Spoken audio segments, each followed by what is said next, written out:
नानी तेरी मोरनी का मोर ले गए बाकी जो बचा था। बहुत समय पहले की बात है। एक छोटे से गांव में रंग बिरंगे पक्षी और जानवर रहते थे। उसी गांव के किनारे एक चालाक और मेहनती मुर्गा भी रहता था। उसका नाम था टिक्यू। टिक्यू हमेशा सुबह होते ही जोर से बांग देकर सबको जगा देता था। गांव के लोग टिक्यू से बहुत खुश रहते थे क्योंकि उसकी बांग सुनकर सब समय पर उठकर अपने काम शुरू कर देते थे। लेकिन गांव के पास ही एक जंगल था जिसमें एक धूर्त और आलसी लोमड़ी रहती थी। लोमड़ी का नाम था काकी। काकी रोज ये सोचती रहती कि किसी तरह टिक्यू को पकड़कर खा लिया जाए। मगर टिक्यू बहुत होशियार था, इसलिए हर बार लोमड़ी की चालें नाकाम हो जाती थीं। एक दिन लोमड़ी ने नया षड्यंत्र रचा।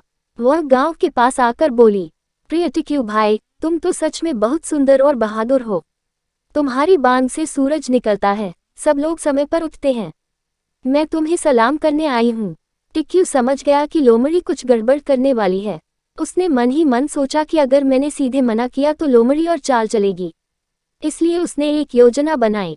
टिक्यू ने कहा, बहन लोमड़ी, तुम सच कह रही हो। मुझे अपनी आवाज पर गर्व है, पर आज तो मेरा गाना और भी मधुर है। अगर तुम सच में मेरी आवाज सुनना चाहती हो तो मेरी आंखें बंद होने पर सुनना, क्योंकि तभी मैं पूरे दिल से गाता हूँ। लोमड़ी मन ही मन खुश हो गई। उसने सोचा, जैसे ही मुर्गा आंखें बंद करेगा मैं इसे झपट कर पकड़ लूंगी। जैसे ही टिक्यू ने आंखें बंद कर बांध दी, लोमड़ी धीरे धीरे उसके पास आने लगी। लेकिन टिक्यू चुपके से एक ऊंचे पेड़ की डाल पर कूद गया और जोर से हंसने लगा। हा हा हा, लोमड़ी बहन, तुम सोचती हो मैं इतना मूर्ख हूँ। मैं जानता हूँ तुम्हारी मंशा क्या है। लोमड़ी गुस्से और शर्म से लाल हो गई। गांव के बच्चे और लोग ये दृश्य देख हंसने लगे। उन्होंने लोमड़ी को डंडों से भगाया। लोमड़ी अपमानित होकर जंगल भाग गई। टिक्यू ने सबको समझाया, दोस्तों, मीठी बातों में कभी मत आना।